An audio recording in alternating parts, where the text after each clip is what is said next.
ਸਤਿਨਾਮ ਸਤਿਨਾਮ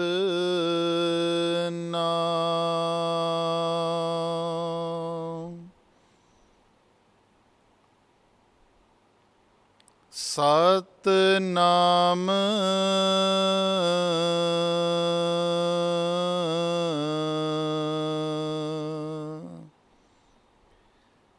ਤੇਰਾ ਨਾਮ ਸਦਾ ਸਤਿਨਾਮ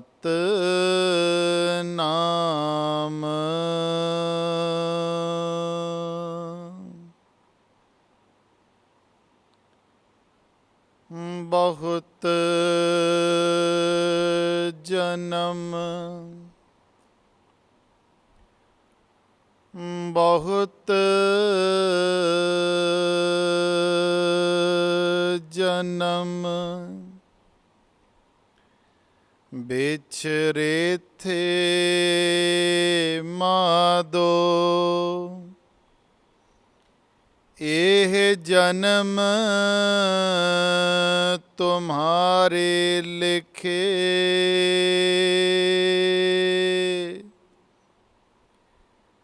ਕਹਿ ਰਵਿਦਾਸ ਆਸ ਲਗ ਜੀਵਾ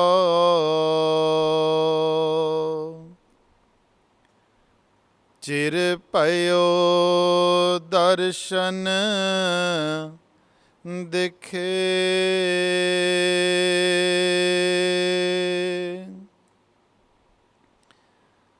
ਸਾਧੂ ਕੀ ਜੋ ਲਿਖੇ ਓਟ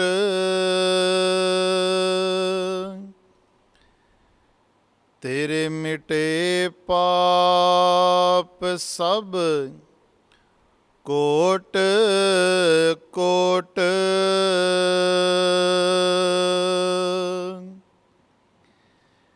ਕਹਿ ਰਵਿਦਾਸ ਜੋ ਜਪੈ ਨਾਮ ਤਿਸ ਜਾਤ ਨਾ ਜਨਮ ਨਾ ਜੋਨ ਕਾਮ ਤਿਸ ਜਾਤ ਨਾ ਜਨਮ ਨਾ ਜੋਨ ਕਾਮ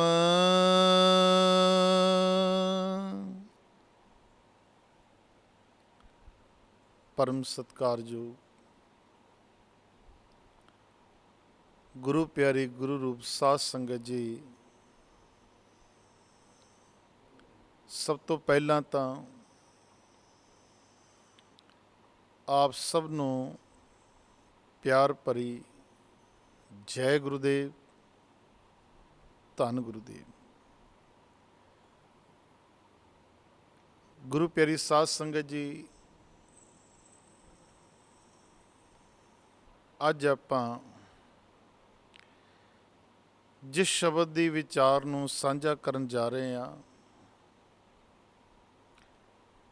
ਸਤਿਗੁਰੂ ਰਵਿਦਾਸ ਜੀ ਮਹਾਰਾਜ ਜੀ ਦੀ ਪਾਵਨ ਔਰ ਪਵਿੱਤਰ ਅੰਮ੍ਰਿਤ ਬਾਣੀ ਦੇ ਵਿੱਚ 1 ਤੋਂ ਲੈ ਕੇ 90 ਅੰਕ ਤੱਕ 5 ਆਰਤੀਆਂ ਦੇ ਨਾਲ 140 ਸ਼ਬਦਾਂ ਦੀ ਸਮਾਪਤੀ ਹੁੰਦੀ ਹੈ ਤੇ 91 ਨੰਬਰ ਅੰਕ ਤੋਂ ਫਿਰ 40 ਪਦਿਆਂ ਦੀ ਸ਼ੁਰੂਆਤ ਹੁੰਦੀ ਹੈ। ਪਦਿਆਂ ਤੋਂ ਬਾਅਦ ਫਿਰ 35 ਅੱਖਰੀ ਬਾਣੀ ਹਫਤਾਵਾਰ 15 ਤਿਥੀ, ਇਸ ਤਰ੍ਹਾਂ ਕਰਕੇ ਸ਼ਲੋਕਾਂ ਤੱਕ ਆਪਾਂ ਪਹੁੰਚਦੇ ਹਾਂ। 91 ਨੰਬਰ ਅੰਕ ਤੋਂ ਜੋ 40 ਪਦਿਆਂ ਦੀ ਸ਼ੁਰੂਆਤ ਹੁੰਦੀ ਹੈ, 3 ਨੰਬਰ ਪਦਾ ਜੋ ਕਿ 92 ਨੰਬਰ ਅੰਕ 'ਤੇ ਸੁਸ਼ੋਭਿਤ ਹੈ, ਅੱਜ ਆਪਾਂ ਸਤਿਗੁਰੂ ਰਵਿਦਾਸ ਜੀ ਮਹਾਰਾਜ ਜੀ ਦੇ ਚਰਨਾਂ ਦਾ ਓਟ ਆਸਰਾ ਲੈ ਕੇ ਇਸ ਸ਼ਬਦ ਦੀ ਵਿਚਾਰ ਨੂੰ ਸਾਂਝਾ ਕਰਨ ਦਾ ਯਤਨ ਕਰਾਂਗੇ।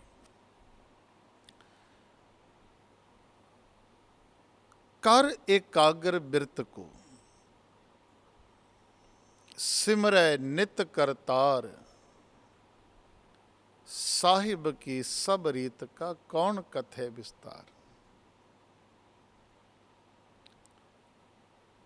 ਬਿਰਤੀ ਨੂੰ ਇਕਾਗਰ ਕਰਨਾ, ਬਿਰਤੀ ਦੀ ਇਕਾਗਰਤਾ,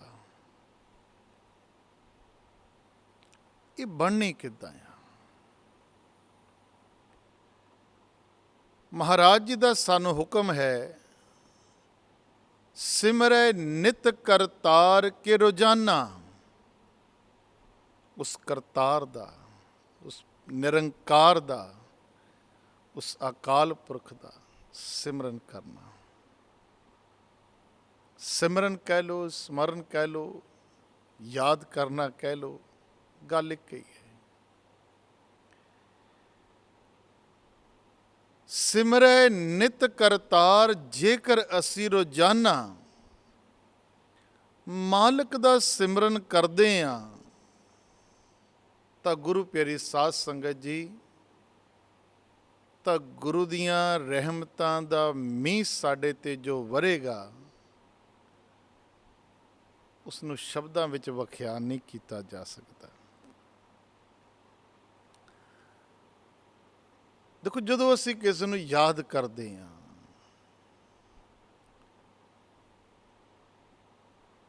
ਤਾਂ ਯਾਦ ਕਰਨ ਦੇ ਪਿੱਛੇ ਕਾਰਨ ਹੁੰਦਾ ਆ।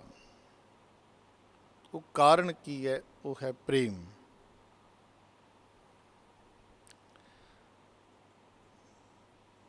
ਕਈ ਆਪਣੇ ਬੱਚਿਆਂ ਨੂੰ ਯਾਦ ਕਰਦੇ, ਮੰਨ ਲਓ ਕਿ ਕਿਸੇ ਦੇ ਬੱਚੇ ਵਿਦੇਸ਼ਾਂ ਦੇ ਵਿੱਚ ਬੈਠੇ, ਉਹ ਦਿਨ ਰਾਤ ਆਪਣੇ ਬੱਚਿਆਂ ਨੂੰ ਯਾਦ ਕਰਦੇ ਰਹਿੰਦੇ ਆ, ਯਾਦ ਕਰਦੇ ਆ, ਆਪਣੇ ਬੱਚਿਆਂ ਨੂੰ ਸਿਮਰਦੇ ਆ। ਕੋਈ ਆਪਣੇ ਕਿਸੇ ਮਿੱਤਰ ਨੂੰ ਯਾਦ ਕਰ ਰਿਹਾ ਆ। ਅੱਛਾ, ਯਾਦ ਕਿਉਂ ਕਰ ਰਹੇ? ਕਿਉਂਕਿ ਉਹਨਾਂ ਦੇ ਨਾਲ ਸਾਡਾ ਪਿਆਰ ਹੈ। ਬਸ ਇਹੀ ਪਿਆਰ ਆਪਾਂ ਗੁਰੂ ਨਾਲ ਪਾਉਣਾ ਆ। ਇਹੀ ਜਿਹੜਾ ਪਿਆਰ ਹੈ ਆਪਾਂ ਪਰਮਾਤਮਾ ਨਾਲ ਪਾਉਣਾ ਆ। ਧੰਨ ਗੁਰੂ ਰਵਿਦਾਸ ਜੀ ਮਹਾਰਾਜ ਫਰਮਾ ਰਹੇ ਨੇ ਕਿ ਕਰ ਏਕਾਗਰ ਬਿਰਤ ਕੋ, ਭਾਈ ਤੂੰ ਆਪਣੀ ਬਿਰਤੀ ਨੂੰ ਇਕਾਗਰ ਕਰਨਾ ਸਿੱਖ। ਇਕਾਗਰ ਕਿੱਦਾਂ ਕਰਨਾ ਆ? ਆਪਣਾ ਧਿਆਨ ਮਾਲਕ ਦੇ ਚਰਨਾਂ ਵਿੱਚ ਕਿਵੇਂ ਟਿਕਾਉਣਾ ਆ? ਸਿਮਰੈ ਨਿਤ ਕਰਤਾਰ, ਰੋਜ਼ਾਨਾ ਪਰਮਾਤਮਾ ਨੂੰ ਯਾਦ ਕਰਿਆ ਕਰ। ਜਦੋਂ ਅਸੀਂ ਕਿਸ ਨੂੰ ਯਾਦ ਕਰ ਰਹੇ ਹਾਂ ਤਾਂ ਕੀ ਯਾਦ ਕਰਦੇ? ਜਿਹੜਾ ਪਲ ਅਸੀਂ ਉਹਦੇ ਨਾਲ ਬਤੀਤ ਕੀਤਾ ਆ, ਉਹਦੀਆਂ ਅੱਛਾਈਆਂ ਨੂੰ ਯਾਦ ਕਰਦੇ ਹਾਂ, ਉਹਦੇ ਕੁਝ ਬਚਨ ਜਿਹੜੇ ਆ, ਉਹਨਾਂ ਦੀਆਂ ਕੁਝ ਗੱਲਾਂ ਜਿਹੜੀਆਂ ਆ, ਉਹਨਾਂ ਦੀ ਜਿਹੜੀ ਕਰਨੀ ਹੈ, ਅਸੀਂ ਉਹਨਾਂ ਨੂੰ ਯਾਦ ਕਰਦੇ ਹਾਂ। ਤੇ ਮਾਨੋ ਕਿ ਇੱਕ ਤਰ੍ਹਾਂ ਅਸੀਂ ਅਗਲੇ ਦੀ ਸੰਗਤ ਕੀਤੀ ਹੈ। ਹੁਣ ਜਿਸ ਤਰ੍ਹਾਂ ਦੀ ਸਾਡੀ ਸੰਗਤ ਹੋਏਗੀ, ਉਹੋ ਜਿਹਾ ਸਾਨੂੰ ਰੰਗ ਚੜ੍ਹੇਗਾ। ਜਿਸ ਤਰ੍ਹਾਂ ਦੀ ਸੰਗਤ, ਵੈਸਾ ਸਾਨੂੰ ਰੰਗ ਚੜ੍ਹੇਗਾ। ਹੁਣ ਸੋਚੋ, ਜੇਕਰ ਅਸੀਂ ਰੋਜ਼ਾਨਾ ਸਤਿਗੁਰੂ ਰਵਿਦਾਸ ਜੀ ਮਹਾਰਾਜ ਜੀ ਨੂੰ ਯਾਦ ਕਰ ਰਹੇ ਹਾਂ ਤਾਂ ਗੁਰੂ ਪਿਆਰੀ ਸਾਧ ਸੰਗਤ ਜੀ, ਸਾਨੂੰ ਰੰਗ ਕਿਹੜਾ ਚੜ੍ਹੇਗਾ? ਸਾਨੂੰ ਗੁਰਾਂ ਦਾ ਰੰਗ ਚੜ੍ਹੇਗਾ। ਤੇ ਜਦ ਗੁਰੂ ਦਾ ਰੰਗ ਚੜ੍ਹੇਗਾ ਤਾਂ ਫਿਰ ਸਾਡੇ ਕਰਮ ਬਦਲਣਗੇ। ਜਦ ਸਾਡੇ ਕਰਮ ਬਦਲ ਜਾਣਗੇ ਤਾਂ ਫਿਰ ਗੁਰੂ ਪਿਆਰੀ ਸਾਧ ਸੰਗਤ ਜੀ, ਲੇਖ ਵੀ ਬਦਲ ਜਾਣਗੇ, ਕਿਸਮਤ ਵੀ ਬਦਲ ਜਾਏਗੀ, ਸਭ ਕੁਝ ਬਦਲ ਜਾਏਗਾ।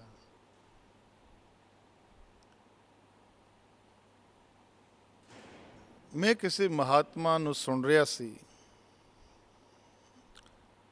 ਉਹਨਾਂ ਨੇ ਵੀ ਇਹੀ ਗੱਲ ਕਹੀ ਸੀ ਵੀ ਜਦੋਂ ਅਸੀਂ ਕਿਸੇ ਨੂੰ ਜ਼ਿਆਦਾ ਯਾਦ ਕਰਦੇ ਹਾਂ ਤਾਂ ਉਸ ਇਨਸਾਨ ਦੇ ਜਿਹੜੇ ਗੁਣ ਆ ਨਾ, ਉਹ ਸਾਡੇ ਅੰਦਰ ਆਉਣੇ ਸ਼ੁਰੂ ਹੋ ਜਾਂਦੇ ਆ। ਆਪਾਂ ਦੇਖਿਆ ਹੋਏਗਾ ਵੀ ਕਈ ਲੋਕ ਕਹਿੰਦੇ ਜੀ ਅਸੀਂ ਫਲਾਨੀ ਦੇਵੀ ਦੇ ਭਗਤ ਹਾਂ, ਕੋਈ ਕਹਿੰਦਾ ਫਲਾਨੀ ਦੇਵੀ ਦੇ ਭਗਤ ਹਾਂ, ਔਰ ਇਹ ਵੀ ਆਪਾਂ ਸੁਣਦੇ ਹਾਂ ਵੀ ਉਹਨਾਂ ਦੇ ਵਿੱਚ ਉਸ ਦੇਵੀ ਦਾ ਵਾਸ ਹੋ ਜਾਂਦਾ ਜਾਂ ਉਸ ਦੇਵਤੇ ਦਾ ਵਾਸ ਹੋ ਜਾਂਦਾ ਆ। ਤੇ ਸਤਿਗੁਰੂ ਰਵਿਦਾਸ ਜੀ ਮਹਾਰਾਜ ਫਰਮਾਉਣ ਲੱਗੇ ਕਿ ਮੈਂ ਤਾਂ ਭਾਈ ਸਭ ਨਾਲੋਂ ਜਿਹੜਾ ਵੱਡਾ ਅਕਾਲ ਪੁਰਖ ਆ, ਮੈਂ ਉਹਨੂੰ ਸਿਮਰਦਾ ਹਾਂ। ਸਾਨੂੰ ਵੀ ਇਹੀ ਹੁਕਮ ਆ ਕਿ ਜੇ ਸਿਮਰਨ ਕਰਨਾ ਆ, ਜੇ ਕਿਸੇ ਨੂੰ ਯਾਦ ਕਰਨਾ ਆ, ਤੇ ਫਿਰ ਭਾਈ ਉਸ ਅਕਾਲ ਪੁਰਖ ਨੂੰ ਯਾਦ ਕਰੋ। ਜਿਸ ਵੇਲੇ ਵੀ ਸਤਸੰਗ ਸ਼ੁਰੂ ਹੁੰਦੇ ਆ, ਜਿਸ ਵੇਲੇ ਵੀ ਕੋਈ ਗੁਰਬਾਣੀ ਸ਼ੁਰੂ ਕਰਦਾ ਆ, ਜਿਸ ਵੇਲੇ ਵੀ ਕੋਈ ਸਾਧੂ ਸੰਤ ਮਹਾਤਮਾ, ਕੋਈ ਕਥਾਕਾਰ, ਕੋਈ ਕੀਰਤਨਕਾਰ ਆਪਣੇ ਸਤਸੰਗ ਦੀ ਜਾਂ ਕੀਰਤਨ ਦੀ ਜਾਂ ਆਪਣੇ ਪ੍ਰਵਚਨਾਂ ਦੀ ਸ਼ੁਰੂਆਤ ਕਰਦਾ, ਤੇ ਪਹਿਲਾਂ ਇੱਕ ਸ਼ਲੋਕ ਉਹ ਜ਼ਰੂਰ ਪੜ੍ਹਦੇ ਆ, ਹਰ ਸੋ ਹੀਰਾ ਛਾੜ ਕੇ ਕਰਹਿ ਆਨ ਕੀ ਆਸ, ਤੇ ਨਰ ਧੋਜਕ ਜਾਏਂਗੇ ਸਤ ਭਾਖੇ ਰਵਿਦਾਸ।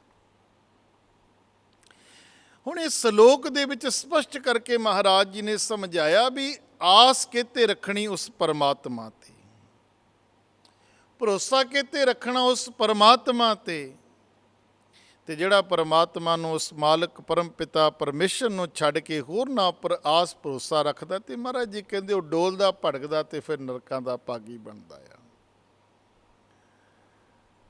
ਇਸ ਕਰਕੇ ਗੁਰੂ ਪਿਆਰੀ ਸਾਧ ਸੰਗਤ ਜੀ, ਰੋਜ਼ਾਨਾ ਸਿਮਰਨਾ ਆ, ਰੋਜ਼ ਯਾਦ ਕਰਨਾ ਆ, ਕਿਉਂਕਿ ਜਿੰਨਾ ਅਸੀਂ ਧਿਆਨ ਪਰਮਾਤਮਾ ਦਾ ਧਰਾਂਗੇ, ਜਿੰਨਾ ਮਾਲਕ ਨੂੰ ਯਾਦ ਕਰਾਂਗੇ, ਜਿੰਨਾ ਗੁਰੂ ਨੂੰ ਯਾਦ ਕਰਾਂਗੇ, ਉਨੀ ਉਹਦੀ ਕਿਰਪਾ ਹੋਏਗੀ।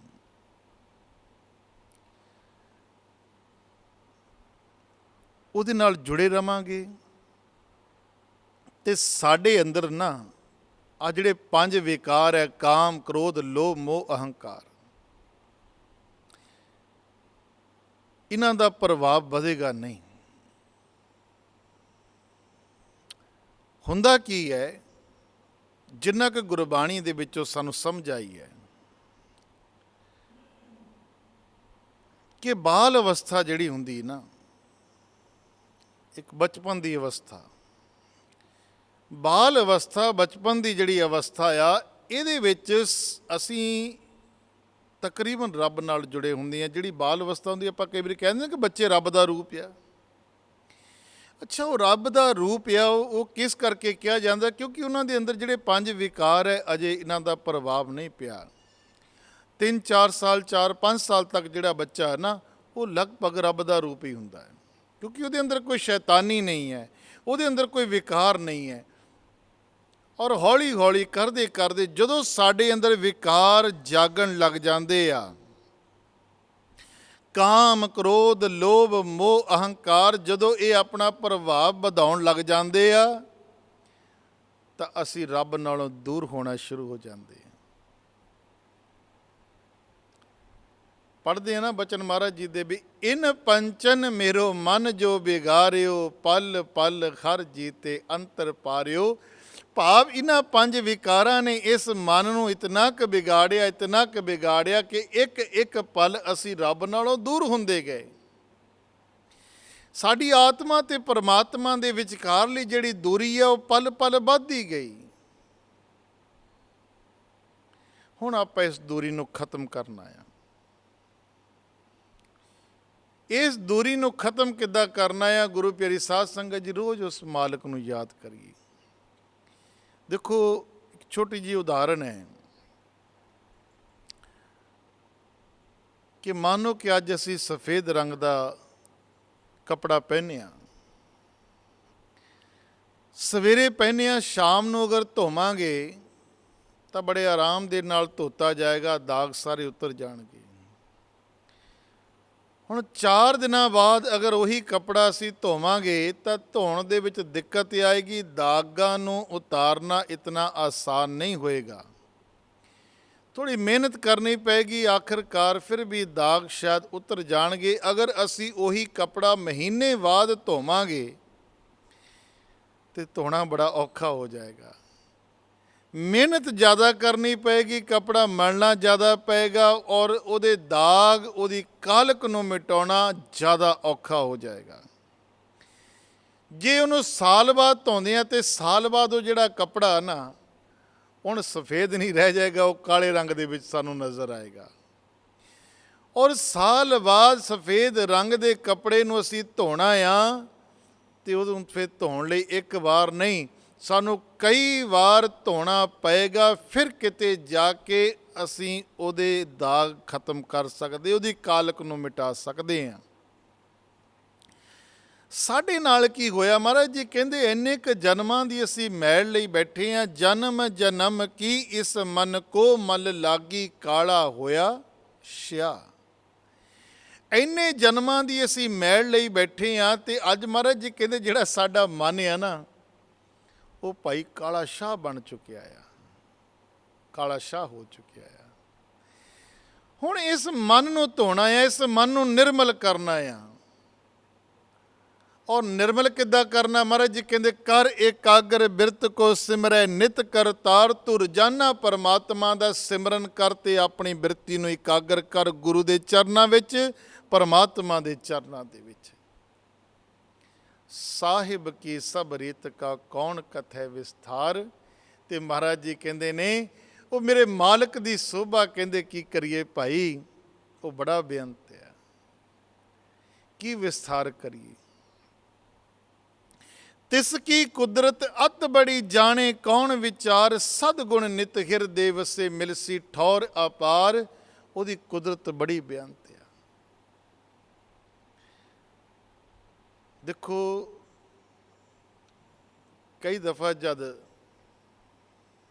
ਉਹਦੀ ਕੁਦਰਤ ਦੇ ਬਾਰੇ ਸੋਚੀਦਾ ਨਾ, ਬਸ ਸੋਚਦੇ ਰਹਿ ਜਾਈਦਾ ਆ। ਕਦੇ ਆਕਾਸ਼ ਨੂੰ ਦੇਖੀਏ, ਕਦੇ ਗੁਰੂ ਪਿਆਰੀ ਸਾਧ ਸੰਗਤ ਜੀ ਨਾਲ ਬੱਦਲਾਂ ਨੂੰ ਦੇਖੀਏ,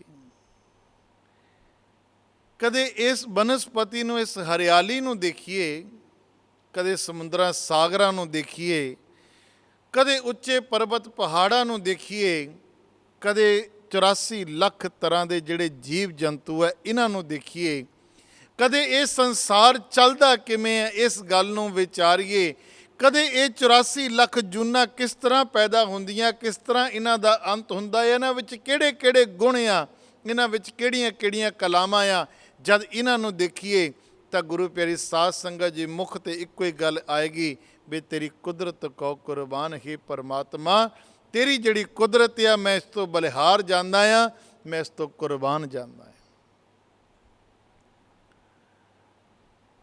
ਬਲਿਹਾਰ ਜਾਂਦਾ ਆ। ਭਾਵੇਂ ਗੁਰੂ ਪਿਆਰੀ ਸਾਧ ਸੰਗਤ ਜੀ ਅਸੀਂ ਕੁਦਰਤ ਦੀਆਂ ਨਕਲਾਂ ਕੀਤੀਆਂ, ਬਹੁਤ ਜ਼ਿਆਦਾ ਗਰਮੀ ਦੇ ਦਿਨਾਂ ਦੇ ਵਿੱਚ ਏਅਰ ਕੰਡੀਸ਼ਨ ਦੀ ਮਦਦ ਦੇ ਨਾਲ ਅਸੀਂ ਵਾਤਾਵਰਨ ਨੂੰ ਆਪਣੇ ਅਨੁਕੂਲ ਕਰਨਾ ਚਾਹਿਆ। ਹੁਣ ਜੇ ਦੇਖਿਆ ਜਾਵੇ, ਜੇ ਉਹਦਾ ਇੱਕ ਪਾਸੇ ਫਾਇਦਾ ਤੇ ਅਸੀਂ ਦੂਸਰੇ ਪਾਸੇ ਕੁਦਰਤ ਦਾ ਨੁਕਸਾਨ ਵੀ ਕੀਤਾ ਆ। ਉਹਦੀਆਂ ਗਰਮ ਹਵਾਵਾਂ ਜਿਹੜੀਆਂ ਕੁਦਰਤ ਨੂੰ ਖਰਾਬ ਕਰਦੀਆਂ, ਪੋਲਿਊਸ਼ਨ ਫੈਲਾਉਂਦੀਆਂ। ਜੇਕਰ ਹੁਣ ਦੇਖੋ, ਇੱਕ ਹਵਾ ਜਿਹੜੀ ਅਸੀਂ ਆਪ ਬਣਾਈ, ਇੱਕ ਹਵਾ ਜਿਹੜੀ ਕੁਦਰਤ ਨੇ ਚਲਾਈ, ਤੇ ਜਦ ਕੁਦਰਤ ਦੀ ਚਲਾਈ ਹੋਈ ਹਵਾ ਦਾ ਕੋਈ ਆਨੰਦ ਮਾਣਦਾ ਆ ਤੇ ਉਹਦੇ ਮੁਖ ਦੇ ਵਿੱਚੋਂ ਨਿਕਲਦਾ ਆ ਵੀ ਤੇਰੀ ਕੁਦਰਤ ਕੋ ਕੁਰਬਾਨ ਪਰਮਾਤਮਾ, ਮੈਂ ਤੇਰੀ ਕੁਦਰਤ ਦੇ ਬਲਿਹਾਰ ਚਾਹਾਂ। ਜੇ ਸਿਫਤ ਗਿਣਨ ਲੱਗੀਏ ਨਾ ਕੁਦਰਤ ਦੀ, ਤਾਂ ਗੁਰੂ ਪਿਆਰੀ ਸਾਧ ਸੰਗਤ ਜੀ ਬੜੀ ਬੇਅੰਤ ਹੈ। 42 ਲੱਖ ਜੀ ਜਲ ਮੇ ਹੋਤੇ ਬੀਠਲ ਪਹਿਲਾ ਕਾਇ ਕਰੋ। ਜੇ ਸਮੁੰਦਰਾਂ ਸਾਗਰਾਂ ਦੀ ਗੱਲ ਕਰੀਏ ਤਾਂ ਗੁਰੂ ਪਿਆਰੀ ਸਾਧ ਸੰਗਤ ਜੀ, ਧੰਨ ਗੁਰੂ ਨਾਮਦੇਵ ਜੀ ਮਹਾਰਾਜ ਜੀ ਦੇ ਪਵਿੱਤਰ ਬਚਨਾਂ ਦੇ ਮੁਤਾਬਕ 42 ਲੱਖ ਤਰ੍ਹਾਂ ਦੇ ਜੀਵ ਜੰਤੂ ਜਿਹੜੇ ਪਾਣੀ ਵਿੱਚ ਰਹਿੰਦੇ ਹੈ, ਕਿੰਨੇ ਪ੍ਰਕਾਰ ਦੀਆਂ ਮਛਲੀਆਂ, ਔਰ ਉਹਨਾਂ ਦੇ ਰੰਗ, ਔਰ ਉਹਨਾਂ ਦੀ ਖੂਬਸੂਰਤੀ, ਉਹਨਾਂ ਦੀ ਸੁੰਦਰਤਾ, ਉਹਨਾਂ ਦੇ ਗੁਣ। ਤਾਂ ਗੁਰੂ ਪਿਆਰੀ ਸਾਧ ਸੰਗਤ ਜੀ, ਤਿਸ ਕੀ ਕੁਦਰਤ ਅਤ ਬੜੀ। ਧੰਨ ਗੁਰੂ ਰਵਿਦਾਸ ਜੀ ਮਾਰੇ ਫਰਮਾਰੇ ਨੇ ਕਿ ਉਹਦੀ ਜਿਹੜੀ ਕੁਦਰਤ ਬੜੀ ਬੇਅੰਤ ਆ, ਬੜੀ ਬੇਅੰਤ ਹੈ ਉਹਦੀ ਕੁਦਰਤ। ਔਰ ਇਸ ਕਰਕੇ ਮੈਂ ਅਕਸਰ ਬੇਨਤੀ ਇਹ ਕਰਦਾ ਹੁੰਦਾ, ਅੱਜ ਵੀ ਰਵਿਦਾਸੀਆ ਚੈਨਲ ਦੇ ਮਾਧਿਅਮ ਦੇ ਰਾਹੀਂ ਮੈਂ ਸਾਰੀਆਂ ਸੰਗਤਾਂ ਨੂੰ, ਜਿਹੜੇ ਵੀ ਇਸ ਚੈਨਲ ਨੂੰ ਦੇਖਦੇ ਆ, ਇਹ ਬੇਨਤੀ ਕਰਨਾ ਚਾਹੁੰਦਾ ਆ ਅੱਜ ਦੇ ਸਤਸੰਗ ਦੇ ਰਾਹੀਂ, ਔਰ ਸਤਿਗੁਰ ਰਵਿਦਾਸ ਜੀ ਮਹਾਰਾਜ ਜੀ ਦੇ ਪਾਵਨ ਉਚਾਰਨ ਕੀਤੇ ਹੋਏ ਪਦੇ, ਇਹਨਾਂ ਪਦਿਆਂ ਦੇ ਜੋ ਬੋਲ ਆ, कि कुदरत का सत्कार जरूर करिया करो। अक्सर देखीदा आ जिहड़ा पानी है, गुरु प्यारी साध संगत जी, इनू बचाया जा सकता, इनू बढ़ाया नहीं जा सकता। दिन प्रति दिन जे देखा जाए इहदा जिहड़ा लैवल आ वो डाउन टू डाउन जा रहा है, थले तो थले जा रहा है। एक दिन चिंता का कारण बनेगा। और दूसरे पासे देखा जाए जिहड़ी बनस्पति है, अज असी पक्कियां इमारतां दे चक्कर दे विच, पक्के मार्बलां फर्शां दे चक्कर दे विच असी सारी बनस्पति नूं उजाड़न ते होए हां। किते ना किते इहदा खामियाजा भी सानूं भुगतना पएगा। इस करके मैं बेनती करदा हां, गुरु प्यारी साध संगत जी, कुदरत नाल प्यार करो, कुदरत दा सत्कार करो। कल अगर बनस्पति नहीं होएगी तो साडा जीवन भी नहीं होएगा।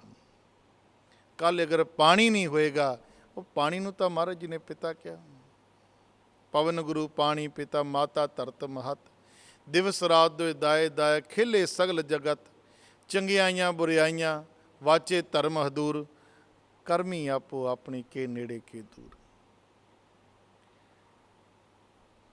पानी का सत्कार करो। तिसकी कुदरत अत बड़ी जाने, कौन विचार, सदगुण नित हिरदे वसे, मिलसी ठौर अपार। जद असी कुदरत का सत्कार करांगे, जद असी परमात्मा नाल प्यार करांगे, जद असी गुरु की बाणी नाल प्यार करांगे, तो साडे अंदर सदगुणां दा वास होएगा, साडे अंदर चंगे गुणां दा प्रवेश होएगा। और वो जिहड़े चंगे गुण आ, गुरु प्यारी साध संगत जी, वो एक चंगे समाज की सिरजना करती है, और एक समाज जिहड़ा आ एक देश की सिरजना करता है। इसलिए गुरु प्यारी साध संगत जी, सब तो वध जरूरी साडे वास्ते अज ये है भी आपां सब तो पहला गुरु की बाणी नूं जाणीए। सतगुरु रविदास जी महाराज जी की पावन और पवित्र अमृत बाणी जो ज्ञान दे नाल भरी हुई है, निर्भर करता है साडे उपर भी असी किन्ना क ज्ञान लै पाउंदे हां, असी किन्ना क ज्ञान इकट्ठा कर पाउंदे हां। गुरु वालों कोई कमी नहीं, और गुरु वालों गुरु प्यारी साध संगत जी कदे कोई कमी नहीं रही। पढ़ते हैं आप पावन बाणी दे अंदर आनंद साहब जी दे जाप, भी साचे साहिबा क्या नहीं करते रे, घर तां तेरे सब कुछ है, जिस देह सो पावे। आप पढ़ते महाराज जी की पावन बाणी दे विच, आओ गुरु प्यारी साध संगत जी, गुरु की मूर्त नाल जुड़िए, गुरु के चरनां नाल जुड़िए, गुरु के सरूप नाल जुड़िए, गुरु के नाम नाल जुड़िए, गुरु की बाणी नाल जुड़िए। और जिमें कि गुरु महाराज जी ने अज दे पावन शब्द के अंदर फरमाया, कर एकाग्र बिरत को सिमरै नित करतार, साहिब की सब रीत का कौन कथे विस्तार। तिसकी कुदरत अत बड़ी जाने कौन विचार, सद गुण नित हिरदे वसे, मिलसी ठौर अपार। बेनती करया करिए, अपनी बिरती नूं एकाग्र करके अपना ध्यान गुरु के चरनां दे विच टिका के, गुरु प्यारी साध संगत जी बेनती करया करिए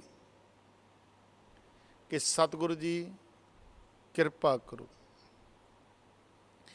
कृपा करो दीन के दाते, मेरे गुण अवगुण ना विचारो, कोई माटी का क्या धोपे, स्वामी मानस की गते। मेरे मालिका कृपा कर, दीन के दाते, मेरे गुण अवगुण ना विचारो, कोई मेरे अंदर गुण आ के अवगुण आ, मेरे मालिका ये ना देख। बड़ी सुंदर उदाहरण महाराज जी ने दी। महाराज जी कहते माटी का क्या धोपे, स्वामी मानस की गते। कहते मिट्टी का की धोना। अच्छा मिट्टी का कदे टुकड़ा ले लो, उन्होंने धोन लग पईए। एक बारी धोता विचों मिट्टी निकली, 2 बारी धोवांगे मिट्टी निकल गई, 5 बारी धोवांगे, 10 बारी धोवांगे, 20 बारी धो लवांगे, मिट्टी का टुकड़ा आ ते अंदरों मिट्टी ही मिट्टी निकली जानी है।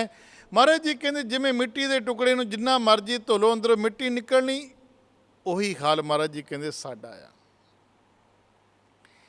उही हाल साडा। बस तू अपनी किरपा कर, अपनी बख्शिश कर। गुरु प्यारी साध संगत जी एक बेनती है, ਕਿ ਆਪਣਾ ਭਰੋਸਾ, ਆਪਣਾ ਵਿਸ਼ਵਾਸ ਸਤਿਗੁਰ ਰਵਿਦਾਸ ਜੀ ਮਹਾਰਾਜ ਜੀ 'ਤੇ ਰੱਖੀਏ, ਉਹਨਾਂ ਦੇ ਚਰਨਾਂ ਨਾਲ ਜੁੜੀਏ। ਕਿਉਂਕਿ ਜਿਹੜੀਆਂ ਰੂਹਾਂ ਗੁਰੂ ਦੇ ਚਰਨਾਂ ਨਾਲ ਜੁੜ ਕੇ ਗੁਰੂ ਦੇ ਦਰਸਾਏ ਹੋਏ ਰਾਹ 'ਤੇ ਚੱਲਦੀਆਂ ਨਾ, ਉਹਨਾਂ 'ਤੇ ਕਿਰਪਾ ਬੜੀ ਹੁੰਦੀ ਹੈ। ਆਓ ਆਪਾਂ ਵੀ ਮਹਾਰਾਜ ਜੀ ਦੇ ਚਰਨਾਂ ਦੇ ਵਿੱਚ ਛੋਟੀ ਜਿਹੀ ਹਾਜ਼ਰੀ ਲਗਾਈਏ। ਡੁੱਬਦੇ ਪੱਥਰਾਂ ਨੂੰ ਤਾਰਨ ਵਾਲਿਆ ਜੀ, ਡੁੱਬਦੇ ਪੱਥਰਾਂ ਨੂੰ ਤਾਰਨ ਵਾਲਿਆ ਸਾਡਾ ਬੇੜਾ ਪਾਰ ਕਰੀ, ਸਾਡਾ ਬੇੜਾ ਪਾਰ ਕਰੀ, ਸਾਡਾ ਬੇੜਾ ਪਾਰ ਕਰੀ, ਸਾਡਾ ਬੇੜਾ ਪਾਰ ਕਰੀ ਜੀ, ਡੁੱਬਦੇ ਪੱਥਰਾਂ ਨੂੰ ਤਾਰਨ ਵਾਲਿਆ ਜੀ, ਡੁੱਬਦੇ ਪੱਥਰਾਂ ਨੂੰ ਤਾਰਨ ਵਾਲਿਆ ਕਦੋਂ ਆਉਂਗੀ ਗਰੀਬਾਂ ਵਾਲੀ ਬਾਰੀ,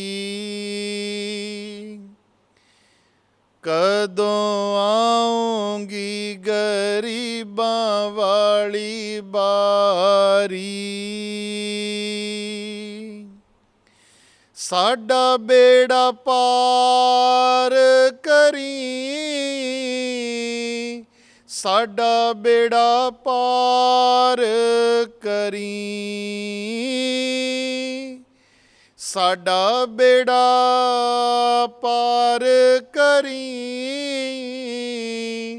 ਸਾਡਾ ਬੇੜਾ ਪਾਰ ਕਰੀ ਜੀ, ਡੁੱਬਦੇ ਪੱਥਰਾਂ ਨੂੰ ਤਾਰਨ ਵਾਲਿਆ ਜੀ, ਡੁੱਬਦੇ ਪੱਥਰਾਂ ਨੂੰ ਤਾਰਨ ਵਾਲਿਆ ਤੇਰੇ ਦਰਸ਼ਨ ਦੀ ਪਿਆਸ ਕਨੇਰੀ ਹੈ, ਤੇਰੇ ਦਰਸ਼ਨ ਦੀ ਪਿਆਸ ਕਨੇਰੀ ਹੈ, ਇੱਕ ਵਾਰੀ ਦਰਸ ਦੇਹੋ, ਇੱਕ ਵਾਰੀ ਦਰਸ ਦੇਹੋ, ਇੱਕ ਵਾਰੀ ਦਰਸ ਦੇਹੋ, ਇੱਕ ਵਾਰੀ ਦਰਸ ਦੇਹੋ ਜੀ, ਡੁੱਬਦੇ ਪੱਥਰਾਂ ਨੂੰ ਤਾਰਨ ਵਾਲਿਆ ਜੀ, ਡੁੱਬਦੇ ਪੱਥਰਾਂ ਨੂੰ ਤਾਰਨ ਵਾਲਿਆ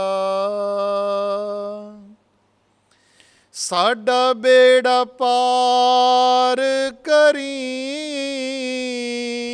ਸਾਡਾ ਬੇੜਾ ਪਾਰ ਕਰੀ, ਸਾਡਾ ਬੇੜਾ ਪਾਰ ਕਰੀ, ਸਾਡਾ ਬੇੜਾ ਪਾਰ ਕਰੀ ਜੀ, ਡੁੱਬਦੇ ਪੱਥਰਾਂ ਨੂੰ ਤਾਰਨ ਵਾਲਿਆ ਜੀ, ਡੁੱਬਦੇ ਪੱਥਰਾਂ ਨੂੰ ਤਾਰਨ ਵਾਲਿਆ ਜੀ, ਡੁੱਬਦੇ ਪੱਥਰਾਂ ਨੂੰ ਤਾਰਨ ਵਾਲਿਆ। ਬੇਨਤੀ ਕਰਿਆ ਕਰੀਏ, ਅਰਦਾਸ ਕਰਿਆ ਕਰੀਏ ਗੁਰੂ ਮਹਾਰਾਜ ਜੀ ਦੇ ਚਰਨਾਂ ਦੇ ਵਿੱਚ ਕਿ ਮੇਰੇ ਮਾਲਕਾ, ਜੇਤਾ ਸਮੁੰਦ ਸਾਗਰ ਨੀਰ ਭਰਿਆ ਤੇ ਔਗਣ ਹਮਾਰੇ, ਦਇਆ ਕਰੋ ਕਛ ਮਿਹਰ ਉਪਾਵੋ, ਡੁੱਬਦੇ ਪੱਥਰ ਤਾਰੇ। ਜੀੜਾ ਅਗਨ ਬਰਾਬਰ ਤਪੈ, ਭੀਤਰ ਵਗੇ ਕਾਤੀ, ਪ੍ਰਣਵਤ ਨਾਨਕ ਹੁਕਮ ਪਛਾਣੇ, ਸੁਖ ਹੋਵੇ ਦਿਨ ਰਾਤੀ। ਮੇਰੇ ਸਤਿਗੁਰੂ ਜੀ ਆਪ ਜੀ ਨੇ ਤਾਂ ਡੁੱਬਦੇ ਪੱਥਰਾਂ ਨੂੰ ਵੀ ਤਾਰ ਦਿੱਤਾ। ਮੈਂ ਮੂਰਖ ਕੀ ਕੇਤਕ ਬਾਤ ਹੈ, ਕੋਟ ਅਪਰਾਧੀ ਤਰਿਉਰੇ, ਤੁਹਾਡੇ ਦਰ ਤੇ ਆ ਕੇ ਤਾਂ ਮੇਰੇ ਮਾਲਕਾ ਕਰੋੜਾਂ ਪਾਪੀਆਂ ਦਾ ਵੀ ਉਧਾਰ ਹੋ ਗਿਆ, ਤੇ ਫਿਰ ਮਾਲਕਾ ਸਾਡੇ ਮੂਰਖਾਂ ਵਾਲੀ ਕਿਹੜੀ ਗੱਲ ਹੈ। ਬੇਨਤੀ ਕਰਿਆ ਕਰੀਏ ਸਤਿਗੁਰਾਂ ਦੇ ਚਰਨਾਂ ਦੇ ਅੰਦਰ, ਚਰਨਾਂ ਦੇ ਵਿੱਚ। ਜਿੱਦਾਂ ਸਤਿਗੁਰਾਂ ਨੇ ਬੇਨਤੀ ਕੀਤੀ ਨਾ ਮਾਲਕ ਦੇ ਚਰਨਾਂ ਦੇ ਵਿੱਚ ਕਿ ਸਗਲ ਭਵਨ ਕੇ ਨਾਇਕਾ, ਇੱਕ ਛਿਨ ਦਰਸ ਦਿਖਾਏ ਜੀ। ਆਪਾਂ ਵੀ ਬੇਨਤੀ ਕਰਿਆ ਕਰੀਏ ਕਿ ਹੇ ਖੰਡਾਂ ਬ੍ਰਹਿਮੰਡਾਂ ਦੇ ਮਾਲਕ, ਜੇ ਜ਼ਿਆਦਾ ਨਹੀਂ ਤਾਂ ਇੱਕ ਛਿਨ ਵਾਸਤੇ ਹੀ ਆ ਜਾਓ। ਜਦੋਂ ਪ੍ਰੇਮ ਦੇ ਨਾਲ, ਸ਼ਰਧਾ ਦੇ ਨਾਲ, ਪੂਰਨ ਵਿਸ਼ਵਾਸ ਦੇ ਨਾਲ ਬੇਨਤੀ ਕਰਾਂਗੇ ਨਾ ਗੁਰੂ ਮਹਾਰਾਜ ਜੀ ਦੇ ਚਰਨਾਂ ਦੇ ਵਿੱਚ, ਤੇ ਮਹਾਰਾਜ ਜੀ ਕਹਿੰਦੇ ਬਿਰਥੀ ਕਦੇ ਨਾ ਹੋਵੇ ਜਨ ਕੀ ਅਰਦਾਸ। ਮਾਲਕ ਆਪਣੇ ਸੇਵਕਾਂ ਦੀ ਅਰਦਾਸ ਕਦੇ ਵਿਅਰਥ ਨਹੀਂ ਜਾਣ ਦਿੰਦਾ, ਕਦੇ ਵਿਅਰਥ ਨਹੀਂ ਜਾਣ ਦਿੰਦਾ। ਉਹ ਮਾਲਕ ਬੜਾ ਬੇਅੰਤ ਹੈ, ਇਤਨਾ ਬੇਅੰਤ ਕਿ ਗੁਰੂ ਪਿਆਰੀ ਸਾਧ ਸੰਗਤ ਜੀ, ਸਤ ਸਮੁੰਦਰ ਮਸ ਕਰੋ, ਕਲਮ ਕਰੋ ਬਨ ਰਾਏ, ਬਸੁਦਾ ਕਾਗਦ ਜੋ ਕਰੋ, ਹਰ ਜਸ ਲਿਖਣ ਨਾ ਜਾਏ। ਧੰਨ ਗੁਰੂ ਕਬੀਰ ਜੀ ਮਹਾਰਾਜ ਫਰਮਾਉਂਦੇ ਕਿ ਸੱਤਾ ਸਮੁੰਦਰਾਂ ਦੀ ਅਗਰ ਸ਼ਾਹੀ ਬਣਾ ਲਈਏ, ਸਾਰੀ ਬਨਸਪਤੀ ਨੂੰ ਕੱਟ ਕੇ ਅਗਰ ਅਸੀਂ ਕਲਮਾ ਬਣਾ ਲਈਏ, ਜੇ ਸਾਰੀ ਧਰਤੀ ਦਾ ਅਸੀਂ ਕਾਗਜ਼ ਬਣਾ ਲਈਏ, ਹਰ ਜਸ ਲਿਖਣ ਨਾ ਜਾਈ। ਮਾਲਕ ਇਤਨਾ ਬੇਅੰਤ ਹੈ ਕਿ ਉਹਦੀ ਸੋਭਾ, ਉਹਦੀ ਵਡਿਆਈ ਫਿਰ ਵੀ ਨਹੀਂ ਲਿਖੀ ਜਾ ਸਕਦੀ। ਔਰ ਸਤਿਗੁਰੂ ਰਵਿਦਾਸ ਜੀ ਮਹਾਰਾਜ ਇਸ ਪਦੇ ਦੀਆਂ ਆਖਰੀ ਪੰਕਤੀਆਂ ਦੇ ਵਿੱਚ ਫਰਮਾਉਂਦੇ ਨੇ, ਗੁਰ ਕੀ ਲਖੋ ਦਿਆਲਤਾ ਸਤਿਗੁਰ ਕੀਓ ਪਸਾਰ, ਕਹਿ ਰਵਿਦਾਸ ਭਗਵਾਨ ਨੇ ਦਾਸ ਦੀਏ ਜਗਤਾਰ। ਗੁਰੂ ਪਿਆਰੀ ਸਾਧ ਸੰਗਤ ਜੀ, ਜਿਨ੍ਹਾਂ ਦੇ ਉੱਪਰ ਗੁਰੂ ਦੀ ਕਿਰਪਾ ਹੁੰਦੀ ਹੈ, ਜਿਨ੍ਹਾਂ ਦੇ ਉੱਪਰ ਭਗਵਾਨ ਭਾਵ ਪਰਮ ਪਿਤਾ ਪਰਮਾਤਮਾ ਦੀ ਕਿਰਪਾ ਹੁੰਦੀ ਹੈ, ਉਹ ਭਾਈ ਇਸ ਸੰਸਾਰ ਦੇ ਭਵ ਸਾਗਰ ਤੋਂ ਪਾਰ ਹੋ ਜਾਂਦੇ ਆ। ਇਸ ਲਈ ਇਹ ਬੇਨਤੀ ਹੈ ਰਵਿਦਾਸੀਆ ਚੈਨਲ ਦੇ ਮਾਧਿਅਮ ਦੇ ਰਾਹੀਂ ਕਿ ਆਓ, ਕਮੀ ਗੁਰੂ ਦੇ ਅੰਦਰ ਨਹੀਂ, ਕਮੀ ਸਾਡੇ ਅੰਦਰ ਹੈ।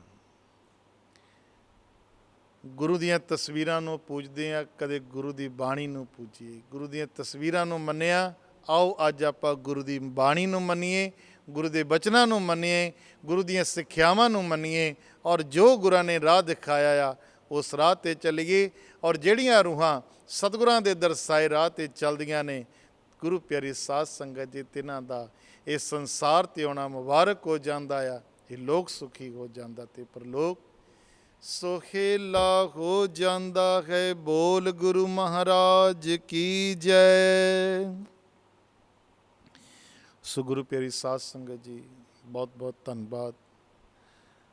ਅੱਜ ਜੋ ਕਰੋਨਾ ਨਾਮ ਦਾ ਵਾਇਰਸ ਸਾਰੇ ਸੰਸਾਰ ਦੇ ਵਿੱਚ ਫੈਲਿਆ ਹੋਇਆ ਆ, ਸੋ ਇਸ ਤੋਂ ਬਚਣ ਦੇ ਲਈ ਜਿਵੇਂ ਕਿ ਸਮੇਂ-ਸਮੇਂ 'ਤੇ ਸਾਨੂੰ ਸਰਕਾਰ ਵੱਲੋਂ ਹਦਾਇਤਾਂ ਦਿੱਤੀਆਂ ਜਾਂਦੀਆਂ ਨੇ, ਕਿਰਪਾ ਕਰਕੇ ਆਪ ਬਚੋ, ਉਹਨਾਂ ਹਦਾਇਤਾਂ ਨੂੰ, ਉਹਨਾਂ ਦੇ ਹਦਾਇਤਾਂ ਦੀ ਪਾਲਣਾ ਕਰੋ, ਕਿਉਂਕਿ ਜੇ ਆਪਾਂ ਆਪ ਸੇਫ ਹਾਂ ਤੇ ਸਾਰਾ ਸੰਸਾਰ ਸੇਫ ਆ। ਸੋ ਬਹੁਤ ਬਹੁਤ ਧੰਨਵਾਦ ਰਵਿਦਾਸੀਆ ਚੈਨਲ ਟੀਮ ਦਾ, ਜਿਨ੍ਹਾਂ ਨੇ ਅੱਜ ਗੁਰੂ ਮਹਾਰਾਜ ਜੀ ਦੀ ਪਾਵਨ ਬਾਣੀ ਨੂੰ ਆਪ ਸਭ ਸੰਗਤਾਂ ਤੱਕ ਪਹੁੰਚਾਉਣ ਦਾ ਇਹ ਉਪਰਾਲਾ ਕੀਤਾ। ਗੁਰੂ ਪਾਤਸ਼ਾਹ ਜੀ ਕਿਰਪਾ ਕਰਨ, ਇਸ ਟੀਮ ਦੇ ਉੱਪਰ ਬਲ ਬਖਸ਼ਿਸ਼ ਕਰਨ, ਤਾਂ ਕਿ ਇਸੇ ਤਰ੍ਹਾਂ ਕੌਮ ਦੀ, ਸਮਾਜ ਦੀ ਤੇ ਸਮੁੱਚੇ ਦੇਸ਼ ਦੀ ਸੇਵਾ ਕਰਦੇ ਰਹਿਣ। ਜੋ ਸੱਚ ਆ ਉਹ ਆਪ ਸਭ ਸੰਗਤਾਂ ਤੱਕ ਪਹੁੰਚਾਉਂਦੇ ਰਹਿਣ। ਭੁੱਲ ਚੁੱਕ ਦੀ ਖਿਮਾ ਕਰਿਓ। ਬਹੁਤ ਬਹੁਤ ਧੰਨਵਾਦ। ਜੈ ਗੁਰੂਦੇਵ, ਧੰਨ ਗੁਰੂਦੇਵ।